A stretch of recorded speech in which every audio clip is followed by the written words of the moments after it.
Hello, I'm the Irresolute Cartographer. This is the game Mafia 3, developed by Hangar 13 and published by 2K.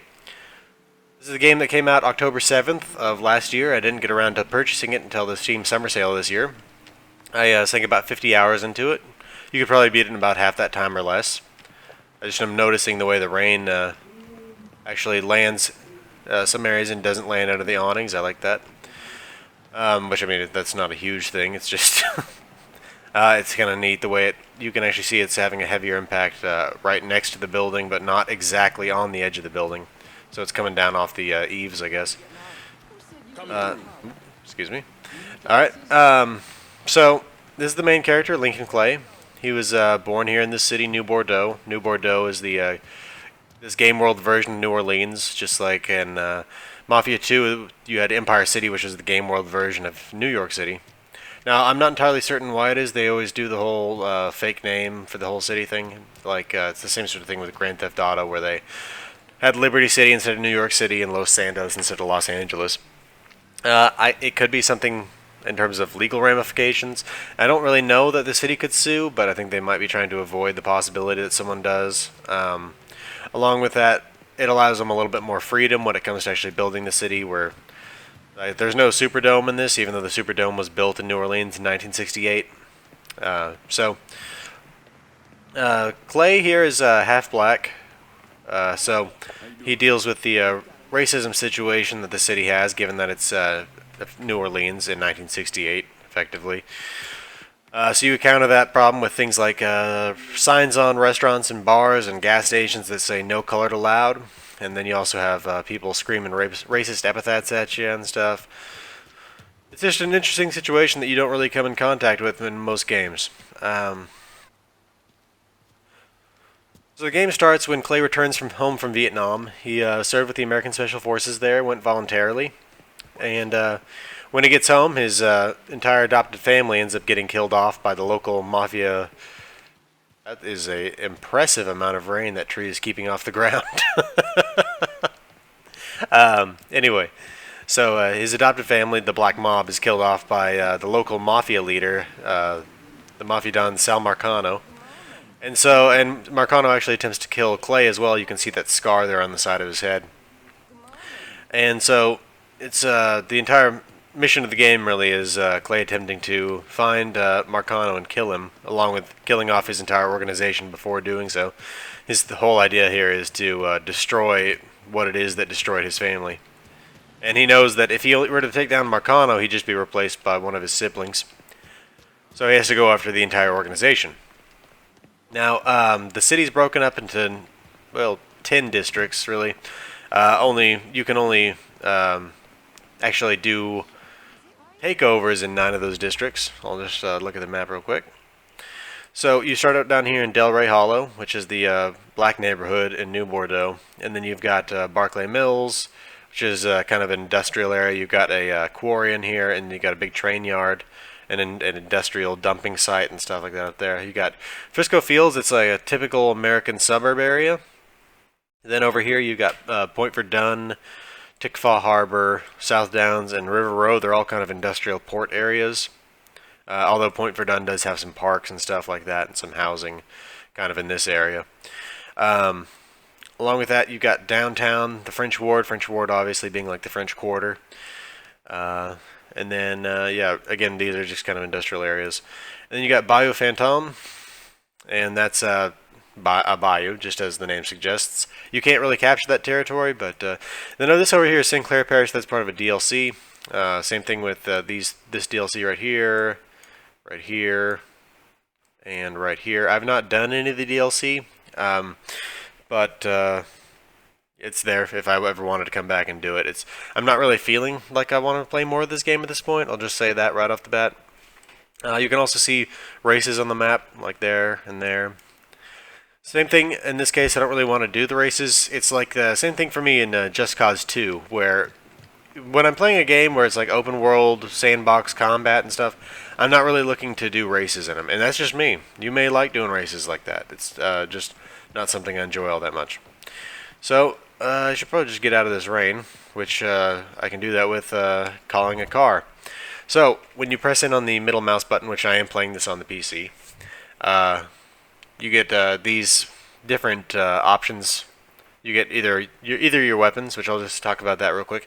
You get one primary weapon. In this case, I've got the Stromer 223, which is just an M16. And then over here is the Silence Deacon 22, which is just a pistol, your sidearm. You can carry one primary weapon, so that's like a shotgun, rifle, assault rifle, or a heavy weapon. This over here is your sidearm. That's a pistol or a machine pistol.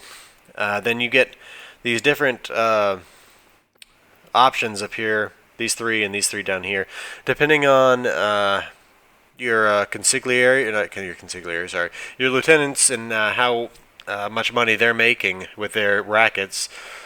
You get different versions of these options, effectively, and you get a different option here at the bottom for every lieutenant that you get. This one right here, the arms dealer, is what you get from Cassandra.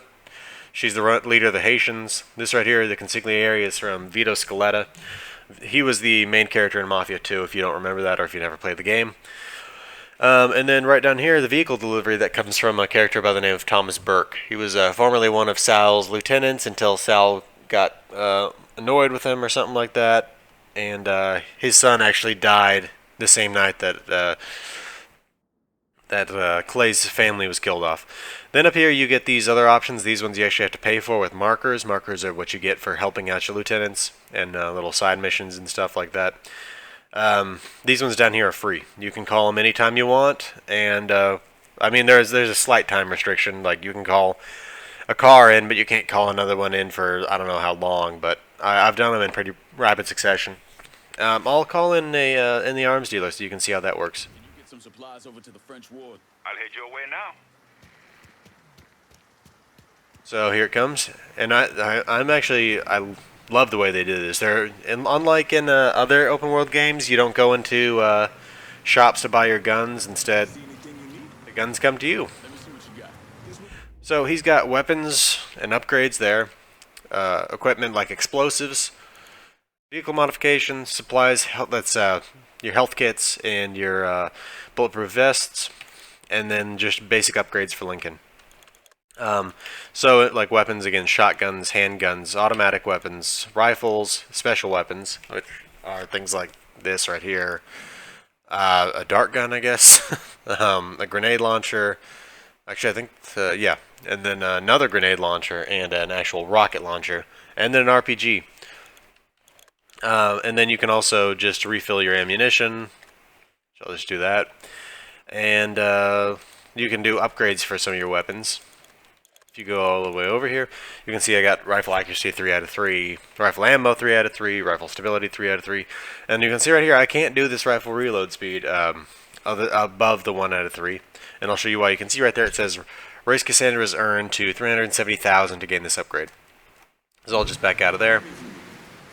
And so if I go over here and I open up the map, Cassandra's territory is indicated in purple, which I gave her the territories of Barclay Mills and Frisco Fields, along with her home turf of Del Rey Hollow. Vito Scaletta I gave South Downs and Downtown, with the addition of River Row, which is his home territory, and then Thomas Burke I gave the French Ward and Tickfall Harbor, in addition to Point Verdun, which is his home territory. So if I zoom in here on these, you can see these are her rackets here.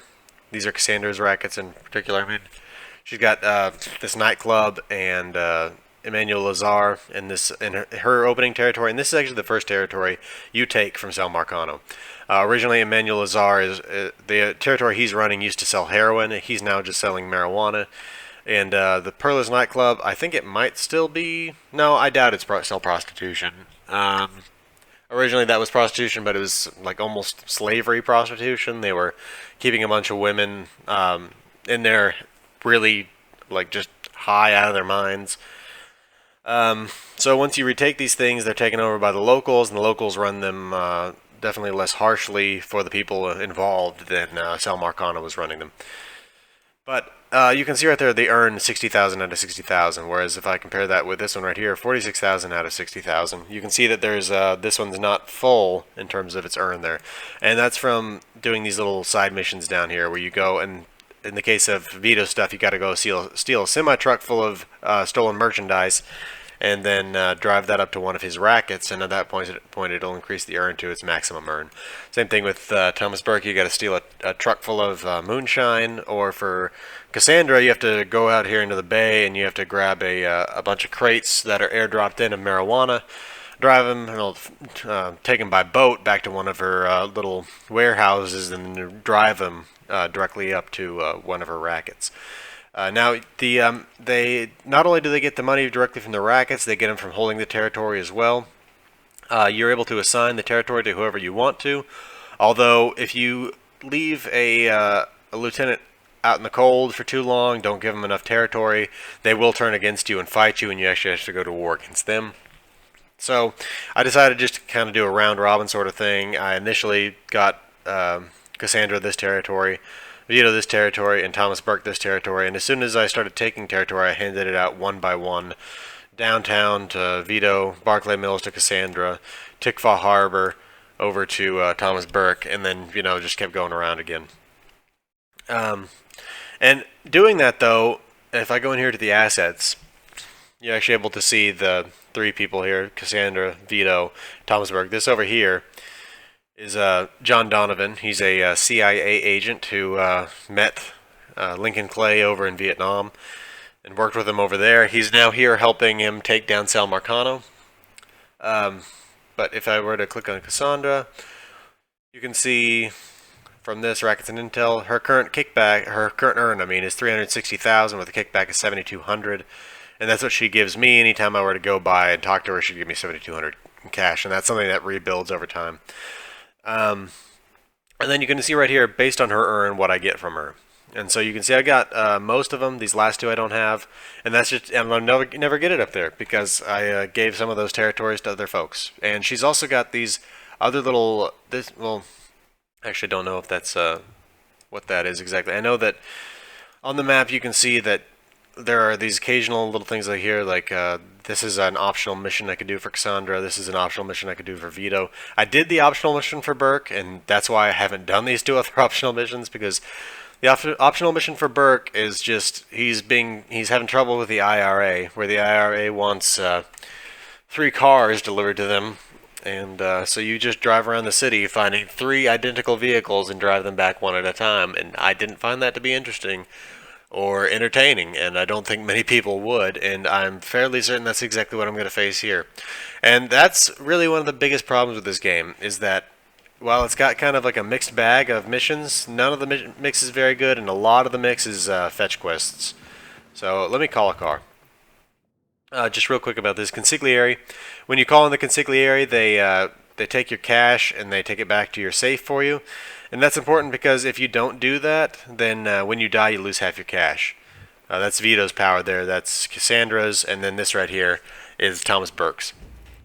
So you get a choice of cars you can call in. And the neat thing is these are all free to you. And again, you can call them whenever you want them in. And there is a little bit of a time delay, but other than that, you get them whenever you want them for free.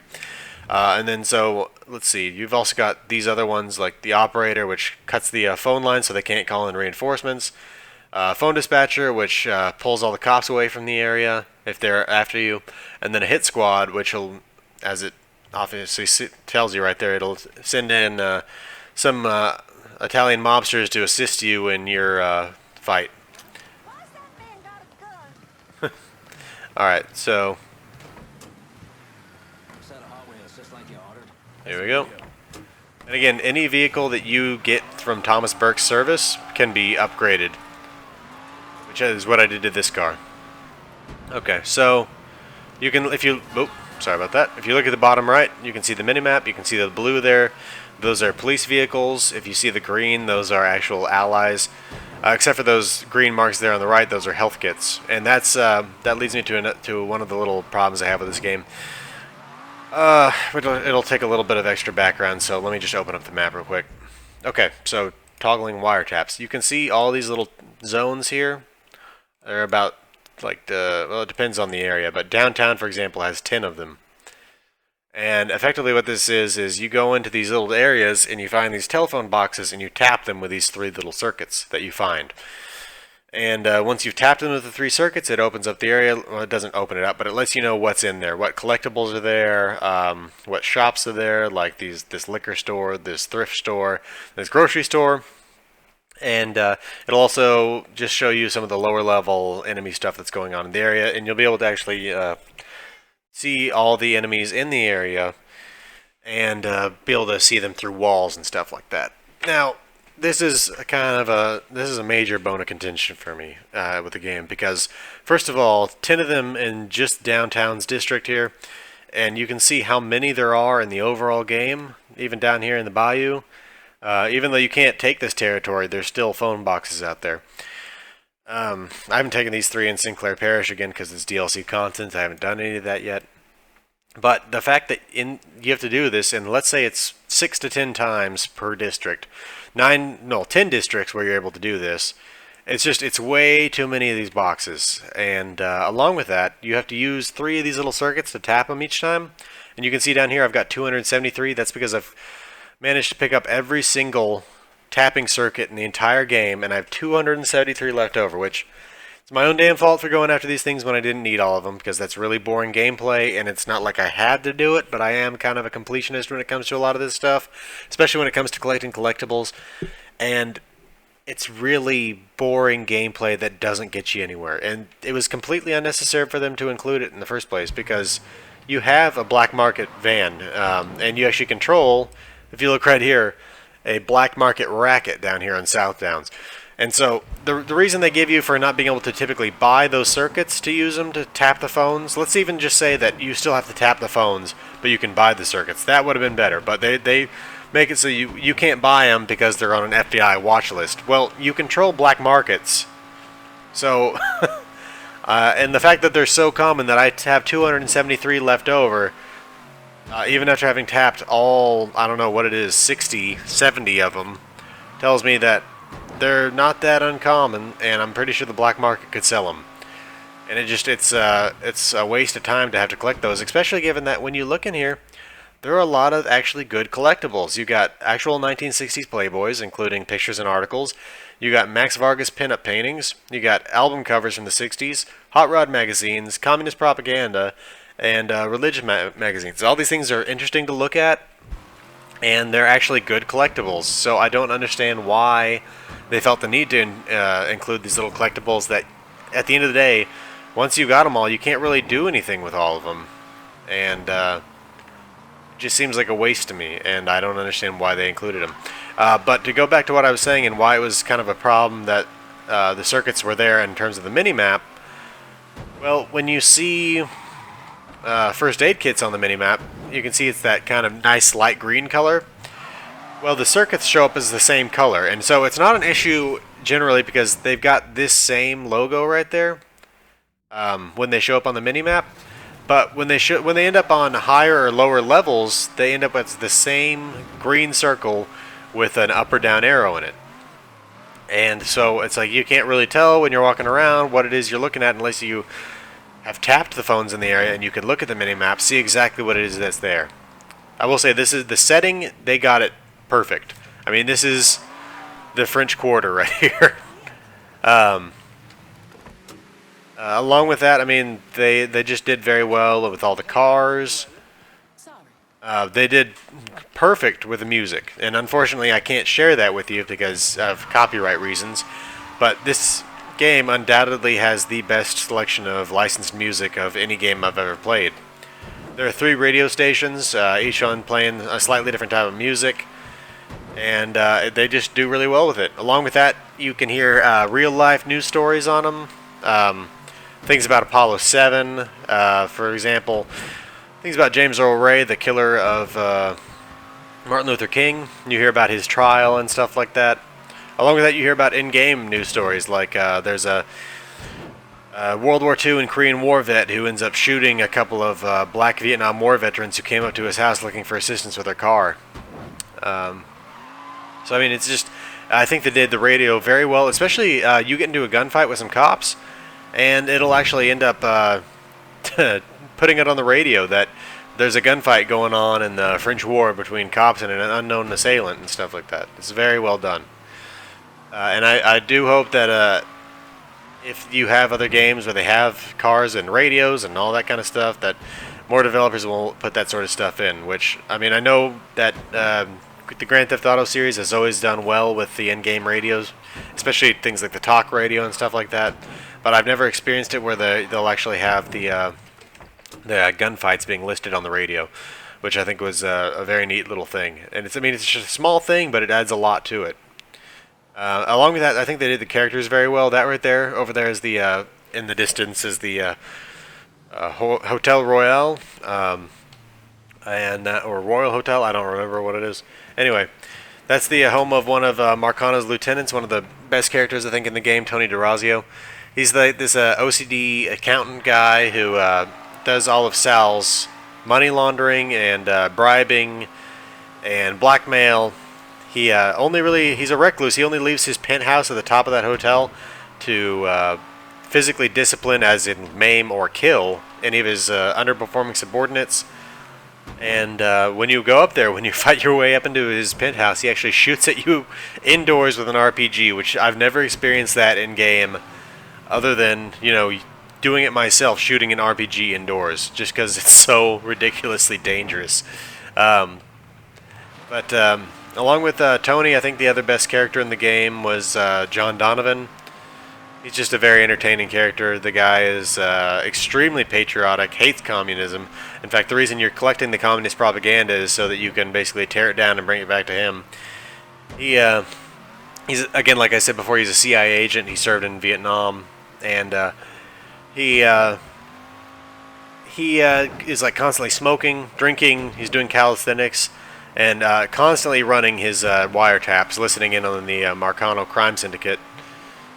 And he's just got a very flippant attitude towards authority, and he's funny to see in the game with the stuff that he does.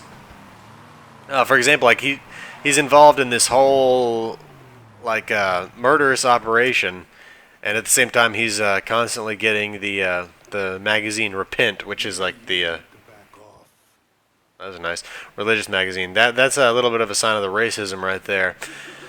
The cops in this game, a lot of them are on the take for Sal Marcano, but you know, Clay is a member of the criminal underworld, but at the same time they still act incredibly hostile to him without even knowing exactly who he is. And I do think part of that is supposed to be in the game because of because of like racism of the time and stuff like that. That was nice right there, right? So, like, you'll be walking around in an area,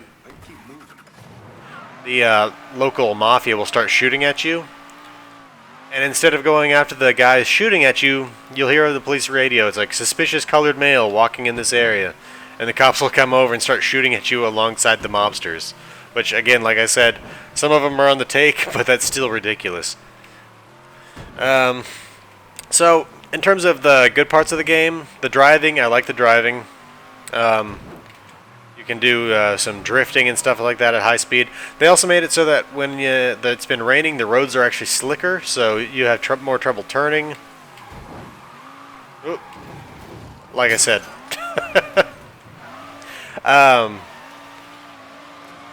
The cars are fun to drive. I like that you can customize them, even if it is some really minor customization. I mean, most of it's really almost like cosmetic as much as it is actual like performance, because there's only really one engine upgrade. It's just you just get a different air intake coming out of the hood. Same thing with the exhaust. You can see in this case I've got 4 coming out the back. It was originally 2, I think.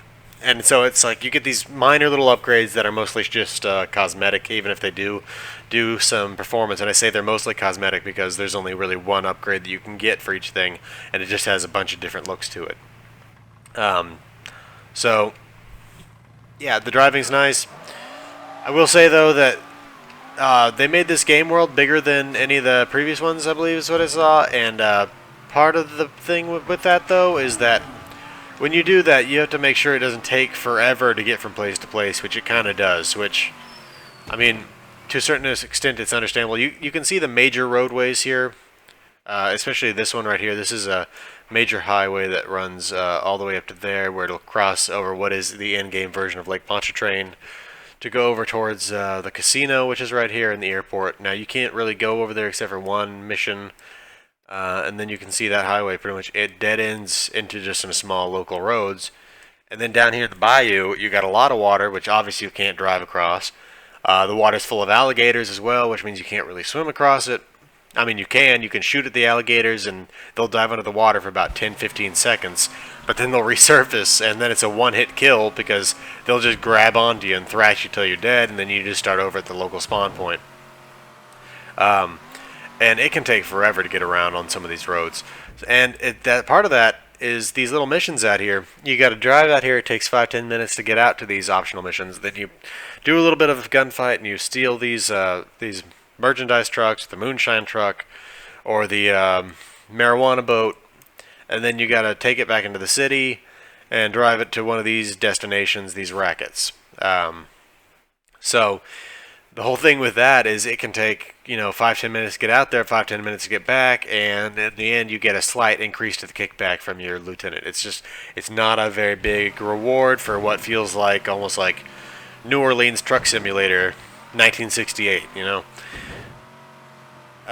along with again, like I said, the driving feels good when you're doing it, at least, even if sometimes it takes too long to get places. The other good stuff, I think, combat. I like the gunplay in the game. The guns feel like they've got a good amount of punch to them.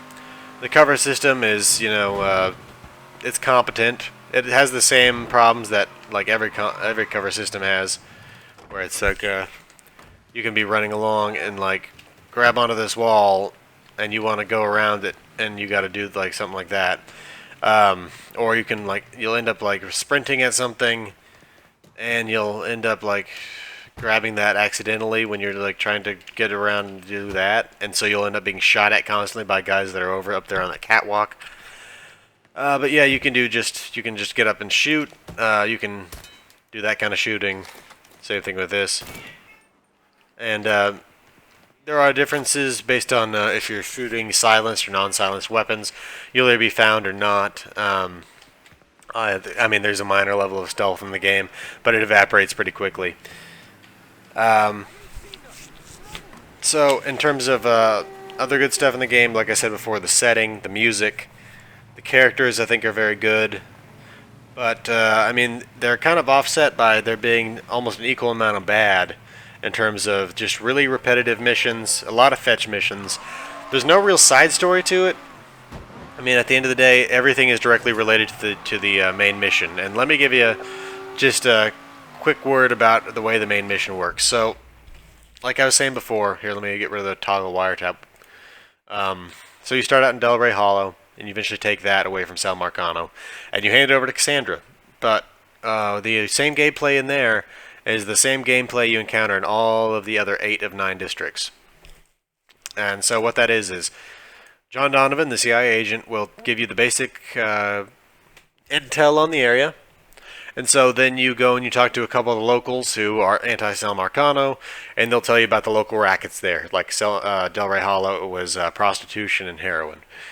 And so once you're told that, then your map will populate with specific things related to those individual rackets. And like the case of the heroin thing, you'd have actual stashes of heroin. In the case of the prostitution, you'd have prostitutes that you could go free and stuff like that. And along with that, there are informants you can interrogate. They'll give you information about local stashes of cash. And then along with that, there are what are they called? Enforcers you can kill.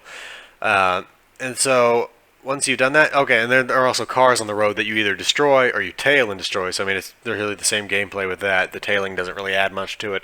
But once you've dealt with like destroying a bunch of the monetary stuff, it'll draw out some underbosses at the rackets. And once you've taken those underbosses out, then the major boss will show up. And that one's generally a little bit more entertaining. Like in Delray Hollow, you have to fight the guy in an abandoned amusement park that I think is right out here.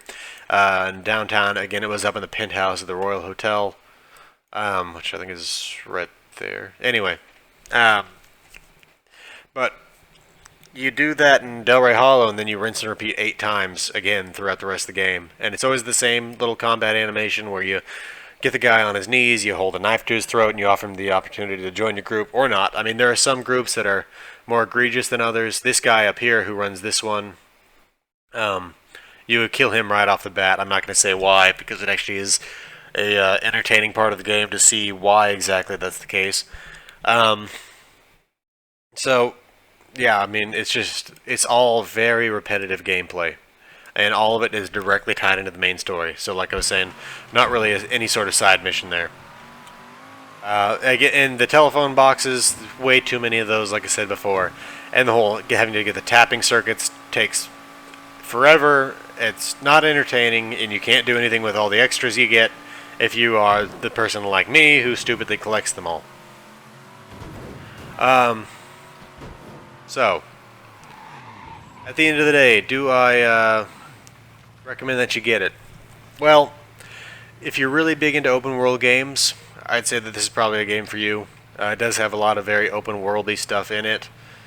I mean, like the phone boxes are your equivalent of like the phone towers that you get, or not phone towers, but radio towers from like Far Cry, or the church towers from Assassin's Creed, or the robotic brontosauruses from Horizon Zero Dawn.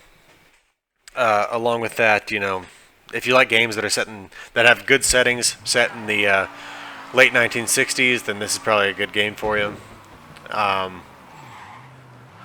Otherwise, it's probably not the game for you. I will say it's an improvement from Mafia 2, which I also did play all the way through. But there's so much bad to go along with the good in terms of just the missions that I don't think the setting can really make up for it. So I'd say that if you do enjoy the open world stuff, if you enjoy the 1960s atmosphere, then pick it up on a sale. Otherwise, I don't know that it's really worth it. And who knows, maybe the DLC adds some stuff to the game that makes it better, but I wouldn't know because I haven't played the DLC, because I just don't really feel like playing the DLC. It's not something where I really want to play more of this game at this point. I will say also there have been some bugs, but they haven't been game breaking for me. Just because I consider a game breaking bug either, if something is funny, then it's not really something I got a problem with unless it happens way too often. And each bug I've encountered, I've only had it happen once. Like I had a car falling sideways halfway through a bridge, and then I also had a restaurant that spawned half in and half out of the building it was supposed to be in, which I thought was pretty funny. And not game breaking for me, obviously. If you're into some real immersion, that's going to be a problem for you. But yeah, that wasn't a problem for me. The cinematic cutscenes are also good in this, and I do think they add well to it. There are ones that are specifically set in this time, either the Marcano family talking to each other, or something going on directly with his next target, Clay's target. I mean. Other than that, there are a set of 3 different cutscenes going on that are all kind of after the game. John Donovan being interviewed by a committee of senators. You got FBI agent McGuire, who was the agent assigned to finding Clay, and then you've also got what's his name, Father James, Clay's childhood priest, who basically is explaining to a documentarian, I suppose, how he reconciled being a man of the cloth and helping Clay to kill all these people. I know some people weren't really a big fan of all these cutscenes, but I actually did think they added to the story. Yeah, I guess that's all I got to say really about the cutscenes. So, again, yeah, a mixed bag. And if you like open world in the 60s, I'd say buy it on sale. Otherwise, wait until the next one comes along, and maybe that one will be better. So, this has been the Resolute Cartographer. If you like this video, hit the like button. Dislike it, hit the dislike button. Leave me comments or questions. Maybe I can answer some of them for you. And if you like this video and you want to see more of them, hit the subscribe button, and you'll be given notifications and more of them become available. Thanks, and I hope to see you all again next time.